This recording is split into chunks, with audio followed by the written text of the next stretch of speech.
সব সময় একই রকম রুটি খেতে খেতে বোর হয়ে গেলে একবার কিন্তু এই আলু মশলা রুটিটা বানিয়ে নিতে পারো। তুমি 1 কাপ সুজির মধ্যে হাফ কাপ জল দিয়ে কিছুক্ষণ রেখে দিয়েছিলাম, আর জলটা কিন্তু অবশ্যই খুব গরম হতে হবে।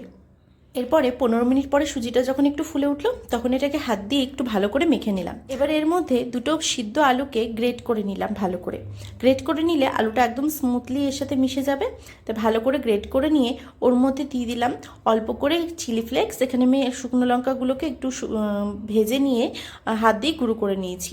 এরপরে দিয়ে দিলাম অল্প করে জোয়ান, অল্প করে মৌরি, জিরে, আর দিয়ে দিয়েছিলাম স্বাদ মতো লবণ, আর দিয়েছিলাম হলুদ আর কাশ্মীরি লঙ্কার গুঁড়ো কালারের জন্য, আর দিয়েছিলাম সামান্য পরিমাণে কস্তুরি মেথি। ওটাকে আমি একটু রোস্ট করে নিয়ে তারপরে হাত দিয়ে ক্রাশ করে দিয়েছি।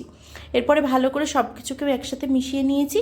আর এরপরে মিশ্রণটা একটু নরম হয়ে যাবে, তারপরে ওর মধ্যে মিশিয়ে দিয়েছিলাম আটাটা যতক্ষণ না যেরকম আমরা আটা মাখি রুটির জন্য সেরকম হয়ে যায় ততক্ষণ একটু আটা মিশিয়ে নিয়ে ওটাকে ভালো করে মেখে নিয়ে আমি ওপর দিয়ে তেল মাখিয়ে কিছুক্ষণ রেস্টে রেখে দিয়েছিলাম।